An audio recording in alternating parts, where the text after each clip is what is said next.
আমরা একটু এবার চলে যাব সূরা কদর। সূরা কদরে কোন সূরা ভাই? আল্লাহ পাক বলেন ইন্না আনজালনাহু ফি লাইলাতিল কদর, নিঃসন্দেহে আমি কোরআনকে নাজিল করেছি কদরের রাতে। কোন রাতে? ওয়া মা আদরাকা মা লাইলাতুল কদর, হে নবী মুহাম্মদ সাল্লাল্লাহু আলাইহি ওয়াসাল্লাম আপনি কি জানেন কদরের রাত কি? লাইলাতুল কদরি খায়রুম মিন আলফি শাহর, আল্লাহ পাক বলেন কদরের রাত হচ্ছে হাজার মাসের চাইতে উত্তম। তানাজ্জালুল মালাইকাতু ওয়ার রূহ, এই রাতে নাজিল হয় অবতীর্ণ হন ফেরেশতা মণ্ডলী, আসমান থেকে সমস্ত ফেরেশতারা নেমে আসে। ওয়ার রূহ, এবং জিবরাইল আলাইহিস সালামও নেমে আসে।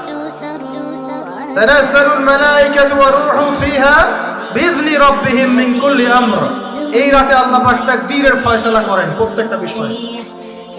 সালামুন হিয়া হাত্তা মাতলাইল ফজর, এবং ফজর পর্যন্ত এই রাতে শান্তি বিরাজ করে।